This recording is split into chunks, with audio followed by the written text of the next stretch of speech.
నమస్తే. ఇప్పుడు మీరు చూడబోతున్న వీడియో ఖచ్చితంగా మీకు ఉపయోగపడుతుంది, నచ్చుతుంది కూడా. మరి మీకు నచ్చిన విషయం నాకు తెలియాలి అంటే ఈ వీడియోని మీరు లైక్ చేయాలి, షేర్ చేయాలి, అలాగే మన ఛానల్‌ని సబ్స్క్రైబ్ చేయాలి. మీ సపోర్ట్‌ని నాకు అందిస్తారు కదా! ఓకే. ఇప్పుడు వీడియోని స్టార్ట్ చేద్దాం. సార్ పెద్దవాళ్ళు కొన్ని మాటలు చెప్తూ ఉంటారు. కొన్ని సామెతల రూపంలో. ఆలి అరకటం, ఇల్లు ఇరకటం అని విన్నారా? అరకటం కాదు మరకటం. అదే ఆలి మరకటం. ఆలి మరకటం, ఇల్లు ఇరకటం. విన్నారా? అది అంటే కొంచెం ఫెమినిస్ట్‌లకైతే కొంచెం కోపమొస్తుంది. బట్ దెన్ ఇల్లు ఇరుగ్గా ఉండాలి. ఆడది మాత్రం కొంచెం నార్మల్‌గా ఉండాలి అనే అర్థం వచ్చేటట్టనమాట. కానీ అందం అనేది డెఫినెట్‌గా చాలా మేజర్ రోల్‌ని ప్లే చేస్తుంది. బాహ్య అందం కావాలి, అంతఃసౌందర్యం కూడా ఖచ్చితంగా కావాలి. అలాగే ఇంకొంచెం face is the index of heart అని కూడా అంటూ ఉంటారు. మన మొహం బట్టే మన హృదయం కూడా ఉంటుంది అని కూడా అంటూ ఉంటారు. ఎండ్ ఆఫ్ ది డే పెళ్లి విషయానికి వస్తే ఎవరైనా అందమైన వాళ్ళు కావాలని కోరుకుంటారు. అందులో ఏమీ అధర్మబద్ధమైనటువంటి కోరిక ఏం కాదు కదా! అందం కావాలి అని అనుకుంటారు. అందమైన భార్య రావాలి అని అంటే ఏం చేయాల్సి ఉంటుంది సార్? ఈ కోరిక తీరేటటువంటి పరిస్థితి ఉంటుందా? ఈ రోజుల్లో కొంచెం కష్టమే అనిపిస్తుంది. ఎందుకంటే అవును. ఆడపిల్లలు అందుబాటులో లేరు. ఎందుకంటే ఇది మనం చేసుకున్న పాపమే. ఒకప్పుడు ఆడపిల్ల అనంగానే అబార్ట్ చేసేసి ఇదంతా చేసి ఆడపిల్ల అంటే వద్దని. ఇవాళ ఆడపిల్లలు కరువైపోయారు. ఏంటి 10 మంది మగపిల్లలకి 6 మాత్రమే ఆడపిల్లలు ఉన్నారు. మిగతా 4 ఎక్కడి నుంచి పూరిస్తారు? కనుక ఎవరికైనా సరే ఆడపిల్ల అంటే ఎవరింట్లో అయినా సరే ఆడపిల్ల పుడుతోందంటే శ్రీ మహాలక్ష్మిగా పుట్టిందని సంబరపడాలే తప్ప అమ్మో ఆడపిల్ల అయ్యో ఆడపిల్ల అనుకుంటే కష్టం. పైగా ఇప్పుడు రోజులు అలా లేవు కూడా. ఇప్పుడు అసలు అలా అవసరమే లేదు. ఆడపిల్ల పుడుతోందని మీరు భయపడాల్సిన అవసరం లేదు. శ్రీ మహాలక్ష్మి వస్తోందని చక్కగా తెచ్చుకోండి, చక్కగా పెంచండి, విద్యాబుద్ధులు నేర్పించండి. వాళ్ళే రేపొద్దున నిజంగా కూడా చూస్తే కూడా పూర్వకాలం నుంచి కూడా మగపిల్లల కన్నా ఆడపిల్లలకే తల్లిదండ్రుల మీద ప్రేమ ఉంటుంది. అంతే కదా. ఆడపిల్లలకే తల్లిదండ్రుల మీద కేర్ తీసుకునే ఆసక్తి ఉంటుంది, స్వభావం ఉంటుంది.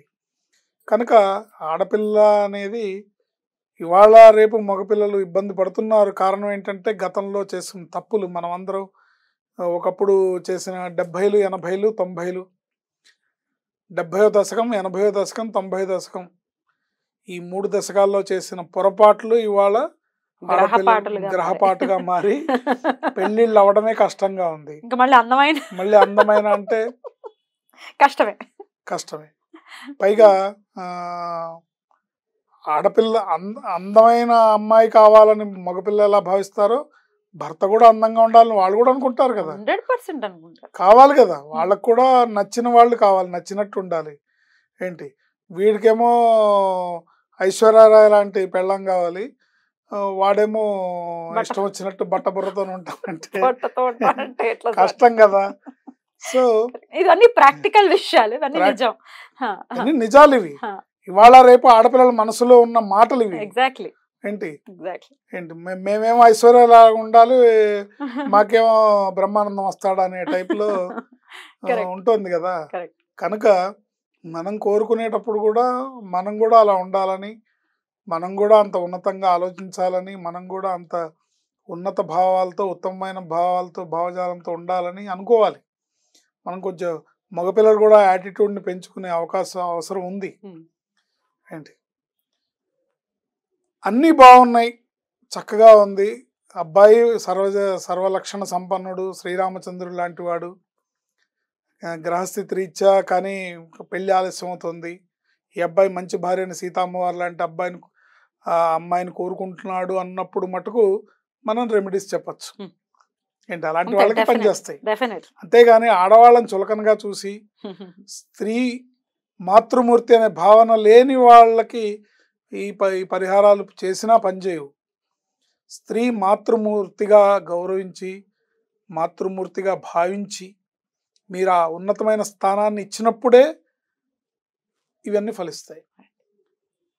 దీనికి చక్కగా అమ్మవారి ప్రార్థనా శ్లోకం ఉంది, చండీ సప్తశతిలోంచి ఉంటుంది. ఏంటి సార్ అది? నమశ్చండికాయై పత్నీం మనోరమాం దేహి మనోవృత్తానుసారిణీం తారిణీం దుర్గ సంసార సాగరస్య కులోద్భవాం నమశ్చండికాయై. ఈ మంత్రం మరోసారి చెప్తా, అంటే మంత్ర సమానమైన శ్లోకం ఇది. నమశ్చండికాయే అనే నామంతోనే సంపుటీకరణ చేయాలి. నమశ్చండికాయే పత్నీం మనోరమాం దేహి మనో వృత్తానుసారిణీం తారిణీం దుర్గ సంసార సాగరస్య కులోద్భవాం నమశ్చండికాయే. చండికాయే, చండి అమ్మవారు అంటే ఎవరు?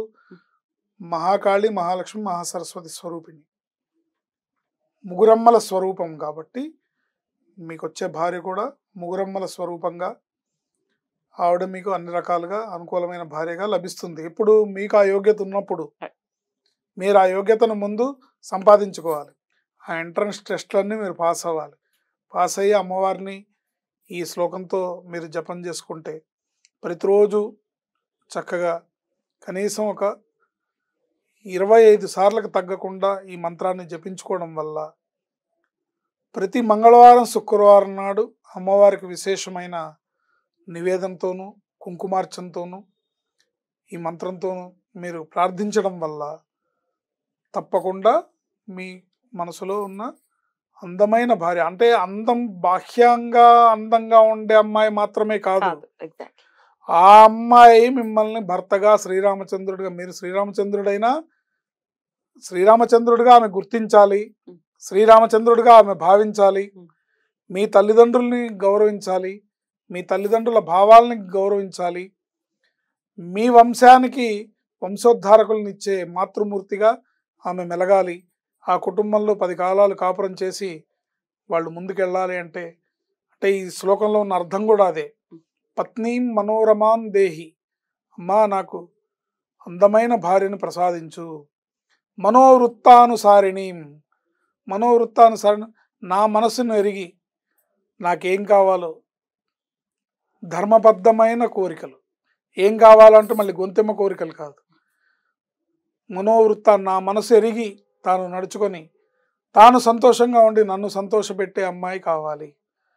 తారిణీం దుర్గ సంసార సాగరస్య కులోద్భవాం, ఇలాంటి గుణగణాలున్న ఇలాంటి సౌందర్య రాశి ఎక్కడి నుంచి రావాలి నాకంటే, అమ్మ నీ కుటుంబం నుంచి రావాలి, నీ అంశతో కూడుకున్నదై నాకు రావాలి, ఆమె నీ వారసురాలుగా నా ఇంటికి రావాలి అని అమ్మవారిని ప్రార్థించినట్టయితే, మీ ప్రార్థనలో నిజాయితీ ఉంటే, మీ ప్రవర్తనలో నిజాయితీ ఉంటే తప్పకుండా అమ్మవారు అనుగ్రహిస్తుంది. అలాంటి స్త్రీమూర్తి, అలాంటి మాతృమూర్తి మీ ఇంటికి కోడలుగా వచ్చి మీ ఇంటి వంశోద్ధరణకి, మీ కుటుంబ, మీ గోత్రాభివృద్ధికి పాటుపడి మీ ఇంట్లో 10 కాలాలు కాపురం చేస్తుంది. మరి ఒకవేళ అమ్మాయికి అందమైన భర్త రావాలి అని అంటే దానికి మనం సపరేట్ గా చెప్పుకుందాం, ఇంకోసారి చెప్పుకుందాం. తర్వాత ఈ పరిహారం చేస్తూ ఒక్క నిమిషం సార్, దానికన్నా ముందు నెక్స్ట్ చెప్పడం కంటే ముందు, మా పిల్లలు మగవాళ్ళు అసలు దేవుణ్ణి నమ్మట్లేదు, ఇంక ఈ స్తోత్రాలు ఏం చదువుతారండి అని ఖచ్చితంగా తల్లులు అడుగుతారు. దీనికి ఏంటి సార్ సమాధానం? నమ్మరు అనే వాళ్ళకి మనం ఏం చెప్తాం, కాకపోతే భగవంతుడిని నమ్మినా నమ్మకపోయినా తల్లిదండ్రుల్ని భగవంతుడిగా భావించాడు అనుకోండి, వాడికి ఆ మార్కులు పడతాయిగా. భగవంతుని తల్లిదండ్రులని భగవంతుడిగా, తల్లిని దేవతగా, తండ్రిని భగవంతుడిగా, పార్వతీ పరమేశ్వరులుగా భావించే అబ్బాయి ఉన్నాడు. నేను ప్రార్థించే పెదవుల కన్నా సాయం చేసే చేతులు మిన్న అనేది సామెతలాగా, ఇలాంటి మనస్తత్వంతో భగవంతుడు అంటే ఎక్కడో లేడు, పని చేయడమే భగవంతుడు, సేవ చేయడమే భగవంతుడు అనే తత్వం ఉందనుకోండి, అలాంటి వాడు కూడా మార్కులు వేయచ్చు. అలాంటి వాళ్ళు ఇలాంటి అమ్మవారి ప్రార్థన చేయలేము, మా వల్ల కాదు అనుకుంటే కనుక దానిమ్మ వృక్షాన్ని, బహుబీజ ఫలం అంటారు దానిమ్మ వృక్షాన్ని, ఆ బహుబీజ ఫలం వృక్షాన్ని నాటడం ద్వారా, దాన్ని పెంచి పోషించడం ద్వారా ఇలాంటి అందమైన భార్య, సౌందర్యవతైన భార్య, సౌశీల్యమైన సుశీలగా ఉన్న భార్య మీ ఇంటికి కోడలుగా లభిస్తుంది. బ్యూటిఫుల్. డెఫినెట్గా ఇది అంటే హెల్ప్ అవుతుంది డెఫినెట్గా. ఎందుకంటే మీరు ఇందాక అన్నట్టుగా పెళ్ళిళ్ళే అవనటువంటి పరిస్థితి, మళ్ళీ ఇట్లా కోరికలతో ఉన్నారంటే కోరిక మరి ఉంటుంది కదా. సో ఖచ్చితంగా నామం చేసుకుంటూ ఈ దానిమ్మ మొక్కని పెంచుతూ సంరక్షణ కూడా ఖచ్చితంగా చేయాలి. చేయాలి. ఇంట్లో వాళ్ళైనా వేయచ్చు సార్, వాళ్ళ పేరు మీద వేయచ్చు. అలా కూడా చేసుకోవచ్చు. అద్భుతమైనటువంటి విషయాన్ని చెప్పేసారు. కొత్త విషయం సార్ ఇది మాట్లాడటం ఛానెల్‌లో. Right sir. అయితే అమ్మాయిల గురించి కూడా చెప్దాం మరి. అందమైన భర్తలు సుగుణాభిరాముడు లాంటి భర్త రావాలి అంటే ఏం చేయాలో మరొక ఎపిసోడ్. ఇవాళ అమ్మాయిలు అలా కావాలి అని అనుకోవట్లేదు, వస్తారని ధీమాతో ఉన్నారు. కానీ రామచంద్రమూర్తి రావటం అంటే ఆషామాషి విషయమా? అది భగవత్ కృప ఉంటే తప్ప జరిగేటటువంటి పరిస్థితి ఉండదు. అట్లాంటి భర్తలు ప్రతి ఒక్క స్త్రీకి రావాలంటే ఈవిడ సీతమ్మ అయితే తప్పకుండా రామచంద్రమూర్తి వస్తాడు, గ్యారంటీగా వస్తాడు, వెతుక్కుంటూ వస్తాడు, శివ ధనుర్భంగాన్ని చేసి తప్పకుండా పరిణయమాడతాడు. కానీ ఆ సీతా అమ్మవారి లక్షణాలు ఆడపిల్లలు అలవర్చుకోవాలిగా. దానికి కొంచెం ఇప్పుడు ప్రస్తుత సమాజంలో కొంత వీళ్ళు అంటే ఆర్థిక స్వతంత్రం అనుకోండి, చదువుకున్న ఉన్నత విద్య అనుకోండి, వీళ్ళు ఉద్యోగాలు చేసి బాగా చేతిలో డబ్బులు ఆర్థిక స్వతంత్రం ఉండబట్టి కాస్త మాకేంట్లే అనే ధీమా ఎక్కువగా పెరిగిపోతుంది పిల్లల్లో. అలా లేకుండా తను ఎంత ఎదిగినా ఒదిగుండే సీతామ్మవారి మనస్తత్వంతో ఉన్న స్త్రీకి తప్పకుండా రామచంద్రమూర్తి లాంటి భర్త దొరికి తీరుతాడు. అద్భుతం. చాలా చక్కగా చెప్పారు sir. Thank you so very much. నమస్తే. ఆయుష్మతి భవ.